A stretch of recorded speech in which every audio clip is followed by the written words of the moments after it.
Bonjour à tous, aujourd'hui une nouvelle vidéo, aussi la première de cette chaîne. Donc avant de commencer la vidéo, je voulais vous parler un peu sur le contenu de la chaîne. Je vais vous présenter un peu cette nouvelle chaîne.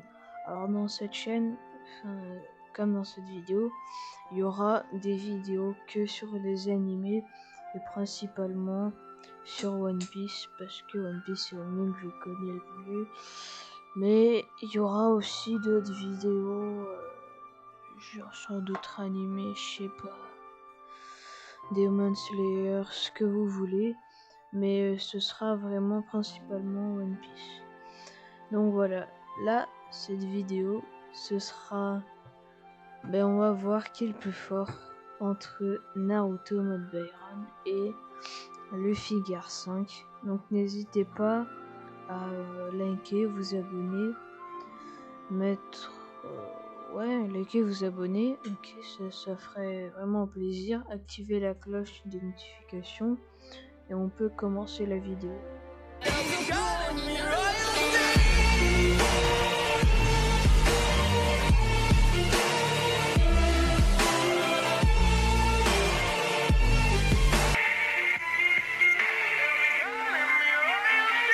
Alors tout d'abord, on va commencer par analyser les pouvoirs de Naruto mode Byron. Alors le mode Byron permet à Naruto d'augmenter ses réflexes, d'augmenter sa vitesse et d'augmenter sa puissance à un point où il peut rivaliser sans difficulté avec un Otsutsuki, même le battre. Même le plus fort des Otsutsuki, il peut le battre, Ishiki. Mais il y a un inconvénient à son pouvoir, et l'inconvénient est que si il use mal ce mode Byron, il risque de perdre son démon à queue, donc Kurama. C'est ce qui est arrivé pendant l'épisode 216 de Boruto. Donc Naruto a perdu Kurama. On en conclut donc que le mode Byron de Naruto est une lame à double tranchant, parce que Naruto, dès qu'il utilise le mode Byron, il est très puissant. Il est même plus fort qu'un Otsutsuki, il peut en battre deux en même temps. Sur ça, il n'y a pas de problème. Mais les inconvénients, c'est que, en fait, de une, ça dure pas très longtemps, et de deux, le démon à queue meurt. Kurama meurt. Donc donc à l'avenir, il ne pourra plus utiliser le chakra de son démon à queue, donc Kurama.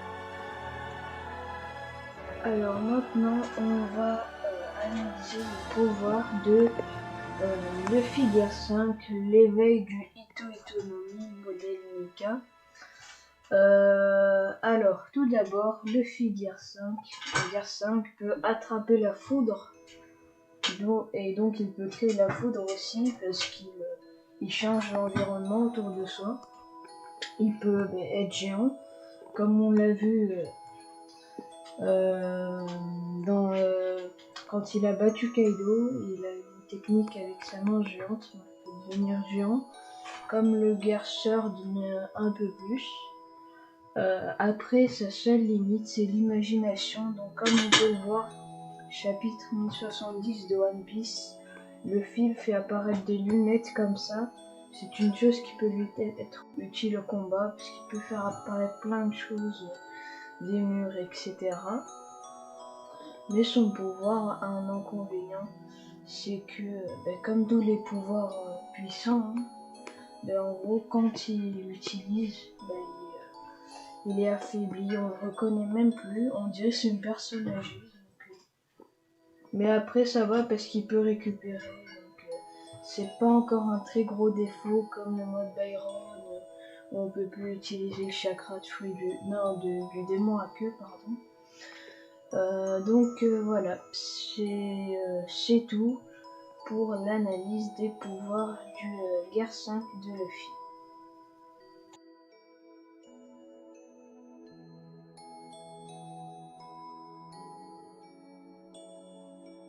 Alors, maintenant, on va envisager un petit combat entre Naruto mode Byron et Luffy en guerre 5.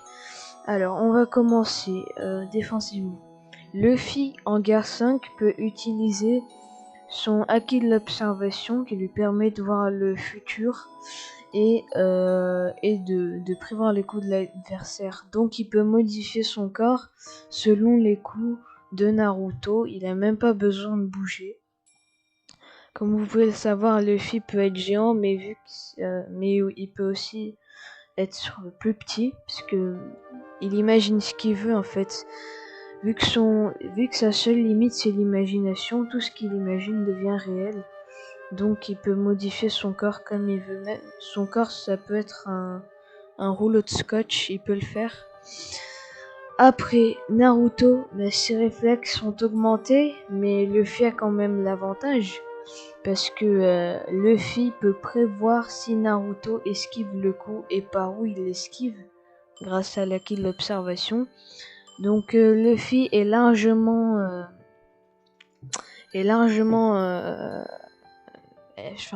plus fort en défense. Défensivement, Luffy est beaucoup plus avantagé que Naruto.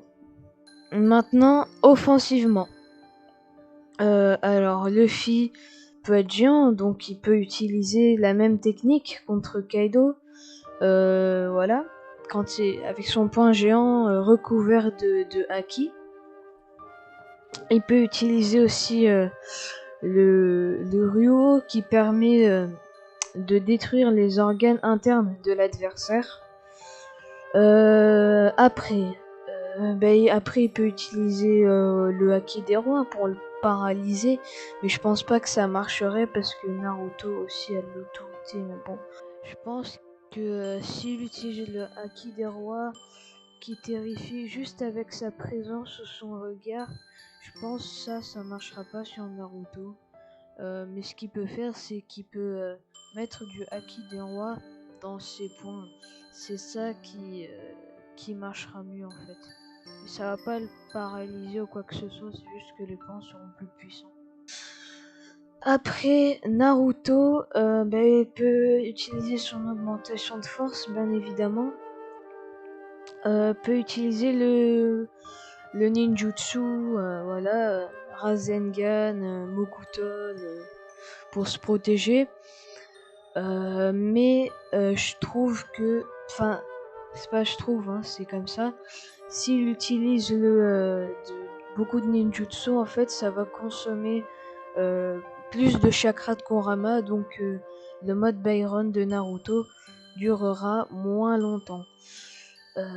Donc pour moi, pour l'instant, Luffy, c'est pour moi, mais pour moi, Luffy est plus fort que Naruto mode Byron. Voilà. J'espère que la vidéo vous aura plu. N'hésitez pas à liker, vous abonner, mettre le code créateur TN7510 ou vous demander pourquoi j'en ai un alors que j'ai même pas mis l'abonné. En fait, c'est sur ma chaîne secondaire, voilà. Allez voir cette chaîne, il n'y a que du gaming, voilà. Et il y a des montages vidéo aussi. Donc n'hésitez pas à liker, vous abonner, ça me ferait extrêmement plaisir. Si on arrive à atteindre les 5 likes cette vidéo, ce serait vraiment bien. Salut, c'était Goldie Roger.